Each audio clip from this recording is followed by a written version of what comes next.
Hey everyone, today we're delving into a thrilling, suspenseful tale. Kristen feels trouble brewing, her instinct warns of a trap.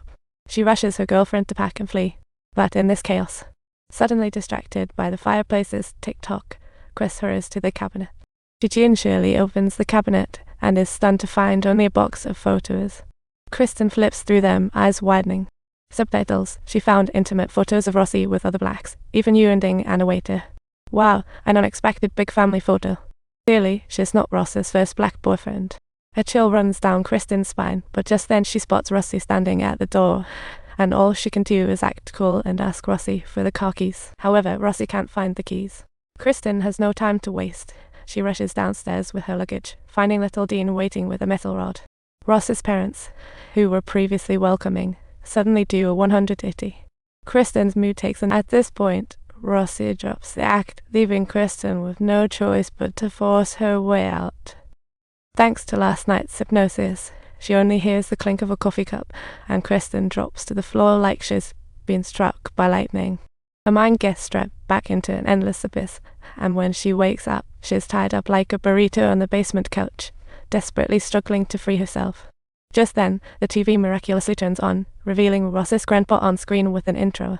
Turns out this grandpa, in his quest to beat black individuals in sports, developed some evil surgery called condensation. They claimed that by transplanting a white brain into a black body, they could exert mental control. Rossi and everyone involved are just links in this dark chain. Her job is to use her charm to lure in healthy young black men. Meanwhile, Susan's the hypnosis expert. Old Dean performs the brain swap surgery. Partygoers? They're actually host buyers. Just when Kristen starts feeling terrified, the TV screen flashes again with the coffee stirring scene. As the coffee stirs, Kristen fades out once more, while Rossi is up to. Rossi sends a quick message in the screen while Rod, worried about Kristen, calls his phone again. But the one who picks up is Rossi, who lies saying that they had a fight and Kristen left. Rod isn't buying it, and immediately connects his phone to his computer to gather evidence. However, unexpectedly, the cunning Rossi counterattacks him, and just as Kristen is still in a coma, she wakes up once again. The TV switches on again, revealing the same blind guy who bought him for a high price. To improve the surgery's success rate, buyers talk to their chosen host beforehand. The blind guy then reveals the harsh truth to Kristen. Even after the surgery, the host's consciousness won't entirely disappear. Part of it stays buried deep in the brain. During post-surgery body functions, those lingering consciousness still perceive the world around them, but they exist only as silent observers, like being in the audience. Just as Kristen resigns herself, she spots the cotton in the armrest of the chair. But suddenly, the TV broadcasts the coffee cup scene again, and Kristen fainted once more. In the operation room, just a wall away, Dean and his son are all set to go. They open the blind millionaire's skull, but as young Dean unstraps Kristen to move him. Kristen, who seemed asleep, suddenly grabs a stone ball from the ground and smashes it on his head. She had long stuffed cotton in her ears.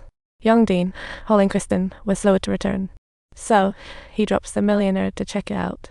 But as soon as he turns around, Kristen skewers him through the throat with some antlers and darts up. Kristen grabs the phone from the table, but runs into her hypnotist Susan instead. She smashes the coffee cup on the table, but still gets stabbed in the palm by the crazed Susan. But now, our frenzied Kristen is unstoppable, twisting the knife in her palm forcefully. With one swift move, she takes out the crazy lady.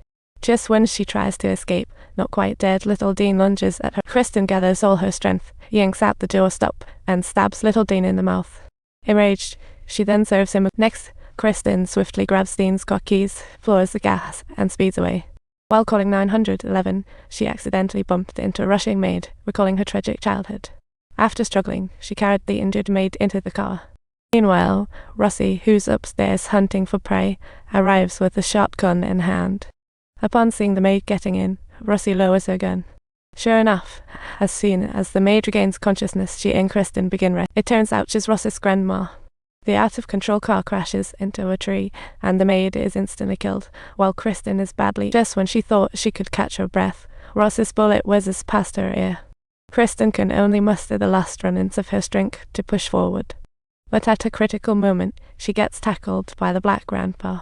Just then, Kristen desperately pulls out her phone and flashes it in her eyes, instantly waking up the transferred con. She grabs the shotgun and without hesitation shoots at Rossi, tears streaming down her face, making a resolute decision. Subtitle: Yuan Ding pulls the trigger without hesitation, ending his life. Unexpectedly, Rossi still refuses to give up. But when Kristen snatches the shotgun away, Rossi instantly flips the script, begging for mercy. Kristen is having none of it. She decides it's time to end this monster herself. Just then, a police car arrives. Rossi fakes being a victim and cries for help, but Chris resolutely keeps fighting. Don't forget to like and subscribe.